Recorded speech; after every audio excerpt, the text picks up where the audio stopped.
Hey there, fellow Tamers and Digidestined. It's Mike, aka Sinaku from Overground, and welcome to episode 5 of the 1.5 Rainbow series.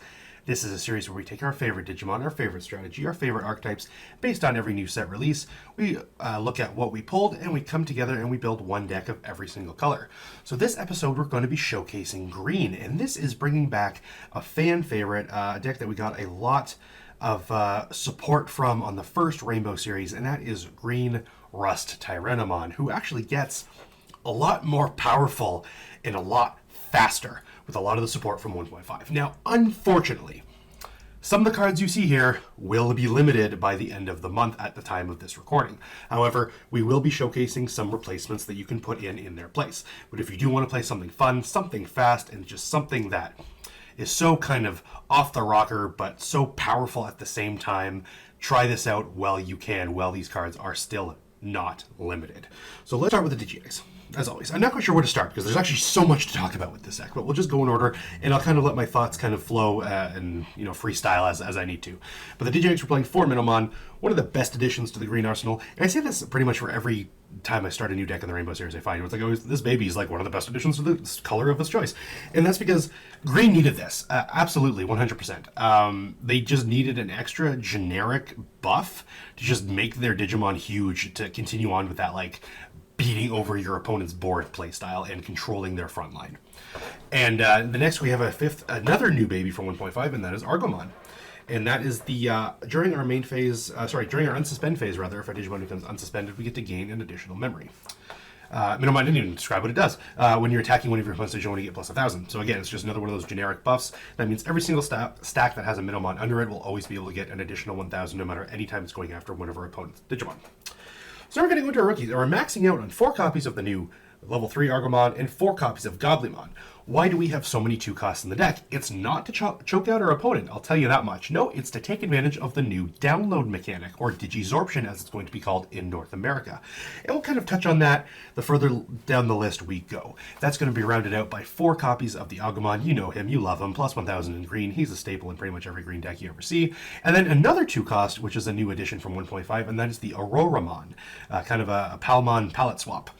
But she's 2 cost to play and 2 cost to Digivolve. You're likely never going to Digivolve her unless you absolutely need to, but she ties in again to this whole Digizorption strategy, but also giving us a 5k body that'll help us beat into our opponent's security with a little less fear than any of our other small Digimon. Then we're going to go into our champion lineup, which again, 2/3 of the champion lineup is brand new, completely, bolstered by 1.5, and that's 4 Stingmon and 4 Gargomon. Gargomon kind of replaces Kabuterimon in this deck specifically, just because it's a little bit cheaper to hard play if we're ever stuck in that situation. However, it does carry with it the exact same inheritable, where you gain 1,000 for each one of your suspended Digimon. And to complement the Gargomon, we have Stingmon as well, which is kind of a mini Okuamon, which we'll get to very soon, which is every time, well, it's not every time, this is only once per turn, whereas Okuamon is every time. So Stingmon is once per turn when you delete an opponent's Digimon by battle and you survive, you get to gain 1 memory. So you can kind of see as we build these stacks how you can manipulate your memory and kind of accrue back a lot of the memory that you invested into these big Digimon. And to round out our champion lineup, we're playing 3 Woodmon. Again, we're playing a thinner blocker lineup in this list, but the reasoning for 3 blockers in this list is actually a little bit different. Because in this list that we're playing specifically with green, our end goal is to completely eradicate our opponent's board every single turn, and then swing for their security once we finally depleted all of their resources.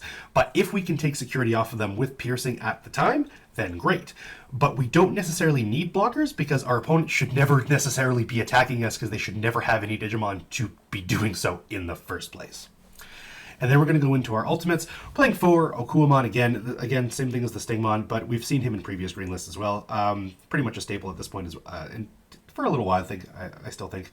And this is, again, if you delete opponents by battle, Digimon by battle, you get to gain 1 memory. So, combo with Stingmon, if one stack has both of these in play and we can destroy our opponent's Digimon by battle, we'll get 2 memory right away, which is fantastic.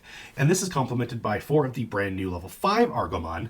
And this is the Argomon that's going to be going to 1, unfortunately, at the end of the month as of April 1st. But it has Digizorption 3, which means that if we suspend one of our other Digimon, we can actually put him into play for free to Digivolve on top of one of our level 4s. And furthermore, he has a really, really, really strong inheritable, which is when attacking, we get to play one of our 3 green Digimon from our hand, but suspended without playing its memory cost. That allows us to go wide for free and allows us to build up a lot more pressure going into our following turn. Now, let's talk about the Megas. Let's talk about the boy himself. This is the Big Daddy, RustTyrannomon. We know him. We love him. And you're going to notice that, or if you haven't already noticed, that there actually isn't any other Tyrannomon named cards in this entire deck. It's just Rust, Rust or Bust, and that's because that's all we need. The deck is so much faster now and how it can kind of ramp through evolutionary chains and kind of burn their way up the stack that we no longer need that Tyrannomon package with the Taiga to try to cheapen the evolution cost to build our way up. Now, the Digisorption mechanic kind of breaks green in the sense that we can kind of skip stages, essentially, and it lets us get to our RustTyrannomon so much faster and so much more consistently. For those unfamiliar, let's talk about what Rusty does. And his effect is if we have a green Tamer in play, we can attack our opponent's unsuspended Digimon, which is very important, as we'll talk to later cards that we see in the list. And when he deletes one of our opponent's Digimon and survives, we can actually suspend another one of our opponent's Digimon. That effect is a little less relevant. It basically depends on what your board state is. But the fact that we can attack our opponent's unsuspended Digimon is the most important line of text on RustTyrannomon. And we'll kind of tie that into everything as we go further down the list. And to complement RustTyrannomon, we just have a pair of Mega Gargomon and a pair of Bancho Stingmon. Again, brand new additions coming straight out of 1.5. Mega Gargomon is kind of a bit of a cheaper investment Puppetmon, because again, we don't want to be giving our opponent 10 memory in this meta. Mega Gargomon's a bit of a harder thing to pull off because we do need to actually Digivolve it, but again, with this entire Digisorption package, we can get Mega Gargomon into play very, very cheaply. And what it does is that when Digivolving, we have to suspend one of our opponent's Digimon, and then that specific Digimon cannot unsuspend, as opposed to the Puppetmon, where it actually it prevents the entire board from unsuspending. But sometimes that's all we need, just to suppress one Digimon to stay alive. And during our turn, if our opponent has a suspended Digimon, this Mega Gargomon gets Sturdy Attack +1. So this just adds an extra layer of aggression. Mega Gargomon is kind of going to be our finisher in this deck, whereas RustTyrannomon is kind of our main attacker for the first few turns, I guess, of the game. And Bancho Stingmon is just here if we're ever stuck in a situation where our opponent has just something that's so big that neither one of these Digimon can actually clobber. Bancho just comes in and cleans house, gets rid of that Digimon 100%, as well as taking a bunch of security off our opponent. And if you're unfamiliar with Bancho Stingmon, be prepared to be amazed. It has piercing right out of the gate. The 9,000 doesn't seem very powerful on the surface. However, for a 3-cost evolution, 12-cost or hard drop, which you might end up happening to do every so often, when attacking, if our opponent's Digimon has 12,000 DP or more, this Digimon will gain plus 7,000 and security attack +2. So we already have piercing. That means that when we're attacking anything that's 12,000 or more, which is the majority of the level 6 card pool right now, minus something like Shine Greymon, at least in the meta card pool, for example. I guess Mega Gargomon himself, and I guess even Rusty himself, but how often are you really going to see these guys outside of the realm of possibility? Sarismon is probably the most common level 6 you're going to be seeing in green, but I digress. We're going to gain plus 7,000, which means our Bancho Stingmon is going to go up to 16,000, which means it's going to beat over that with impunity. And when you combine that with all the other DP buffs that you can give this Bancho Stingmon, it's likely going to be even like 17,000, 18,000, which is huge. So this can get over like Omnimons, even, for example, who cap out at 15. And we're going to destroy that Digimon, completely obliterate it, and then we're going to take +2 security checks with our piercing check. So that's 3 security that we can take away from opponent, on top of destroying their boss monster. And because we're going to be 16, 17, 18,000 DP, there is no way that anything in that security stack is actually going to wipe our Bancho Stingmon out and prevent those further checks from occurring. So these megas are kind of just extra toolbox options to deal with the situation as they arise. However, the meat and potatoes of the deck is definitely RustTyrannomon. So we're going to move on to the Tamer lineup because, as RustTyrannomon says, we need a green Tamer in play to trigger his ability to attack unsuspended Digimon. And we're going to complement that with 2 copies of Ken and 2 copies of Taiga. Now, as we discussed, we're playing a very slim Tyrannomon package, as you can see, so the need for Taiga isn't necessarily that great. However, we cannot ignore the fact that Taiga does give our Tyrannomon Digimon piercing, which is very important when it comes to Rust as well. So if we do have the possibility to give him piercing, great. However, if we don't and we just have Ken instead, that's still great because our RustTyrannomon can still hit heights of maybe 12, 13, 14, 15,000 DP, depending on the circumstances. But Taiga is also very good because if we're in a situation where we're stuck and we can't rely on our Digisorption techniques or we can't rely on our hidden potential discovered, we can potentially, depending on how many Taigas we have on board, Digivolve into our RustTyrannomon for just a little bit less by using his own effect to suspend himself and make the evolution cost 1 less. Ken, however, is a brand new addition to green. Feel kind of replaces Mimi in this version of a green deck specifically. I don't necessarily advocate for Ken in very many green decks at the moment, but in this specific version, I think he's very powerful. And what Ken does is that he's, your standard memory gainer Tamer at the the start of our turn. If we have less than 3, we go to 3. But if we destroy something by battle with one of our green or blue Digimon, we can suspend, can, and gain an additional memory. So as we see, because we're going for a lot of our opponent's mainline Digimon with RustTyrannomon and trying to attack as many of their Digimon as possible, and especially with any of our other Digimon as well, because we're on a heavy, like, piercing side strategy alternate win condition, we are going to be able to trigger Ken to gain a lot of memory back. And if we have both Ken in play, we can get 2, and this combos well with our Stigmon and our Aquabon, which means that we can potentially get upwards of 4 or more memory back in a turn off of one single attack, which allows us to extend our plays even further and potentially put us in a much stronger board position against our opponent. It's going to be our Tamer lineup, and then we're going to move on to our options. And we're playing 3 Dimension Scissor and 3 Hidden Potential Discovered. So I'm going to talk about Hidden Potential first. Hidden Potential Discovered is another one of the cards that's unfortunately being limited to 1 as of April 1st. And what it does is that for 0 cost, the next time we would Digivolve a green Digimon specifically, we can suspend one of our other Digimon to reduce the cost of the Digimon that we're Digivolving to 0. It means that if we have an ultimate in play and we have any other Digimon on the board, we can play Hidden Potential Discovered, suspend that other Digimon, and then play RustTyrannomon for free. 0. Completely zilch. That means that it hits the table, we get to draw for a Digivolution, and then we can just start going to town. It is wonderful. And that is going to combo into the next card that we're going to talk about specifically, which is Dimension Scissor. And what this card does is that one of our Digimon gets the following effect. When this Digimon deletes an opponent's Digimon by battle and survives, unsuspend it. So we're playing a Ken, which allows us to start our turn at 3. If we have an ultimate in play and another Digimon that we can suspend for Hidden Potential Discovered, that means we can throw it on our RustTyrannomon for free, stay at 3, play Dimension Scissor, go to 0, and now our RustTyrannomon has the ability to attack every single one of our opponent's Digimon as long as it has the appropriate DP buffs.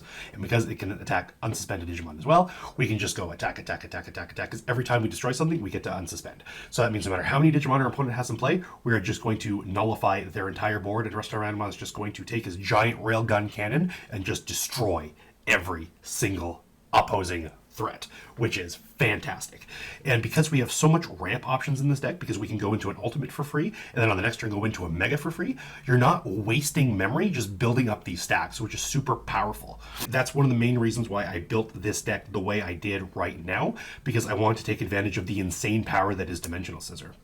And both of these cards are very strong, because if either one of these are checked in our security, we actually add them to our hand. So they're almost like searchable in a roundabout way, and it guarantees us access to them. And if your opponent attacks your security, flips one of these, and then knows that you already have an ultimate in play with the ability to potentially go into a RustTyrannomon, like that puts a ton of pressure on them, and it almost encourages your opponent from attacking your security sometimes, depending on what your board state is, once they realize what you're playing. Because if they understand that they have the potential to give you potential, for example, that is a big discouragement, which is really, really, really strong.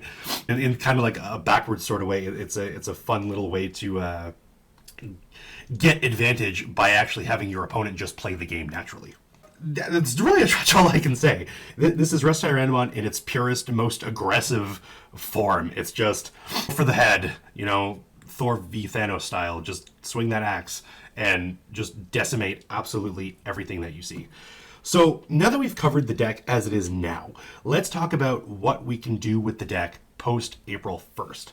And one of the big changes that we're going to add is that since Arcomon is going to go to 1, we can replace the other 3 copies with Awesomon. This is another cool inclusion from 1.5, has the exact same Digisorption skill, which allows us to get into an ultimate for free by suspending another one of our Digimon. However, it does lack the cool inheritable, but it still essentially serves the same purpose and allows us to accelerate the deck in the same way.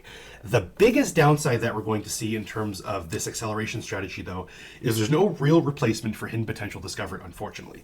The best thing that we can play right now is replace the other 2 copies with Smashed Potatoes. And what this reads is that for the turn, the next time you Digivolve one of your green Digimon from 5 to 6, you can decrease the evolution cost by 4. Rusty is exactly 4, which means he falls under this category. Unfortunately, this costs 2 and does not have a security effect, so it is not nearly as powerful as Hidden Potential Discovered.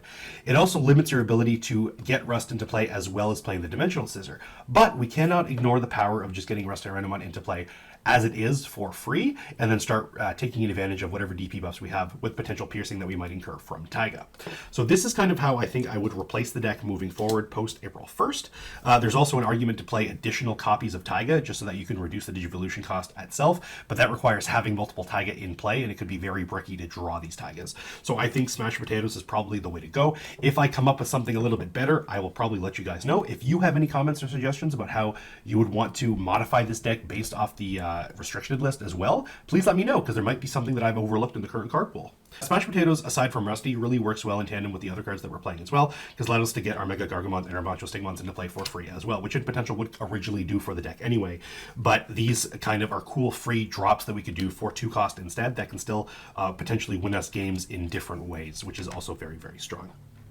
So I think that's pretty much all there is to say. Again, if you guys have any questions or if there's anything else you'd like to add, let me know and I will get back to you guys as soon as possible. If you liked what you see here, if this is your first time on the channel, first of all, welcome to Overground. I'm glad you found us. And second, please consider subscribing and giving this video a thumbs up. But if you didn't like what we see here, give us a thumbs down and let us know that, we gotta, up our game a little bit, pump those numbers up. But this has been Mike, again, aka Sinaku from Overground, and I'm excited to bring you the next episode of the Rainbow series coming very soon. So we'll catch you guys in the next one.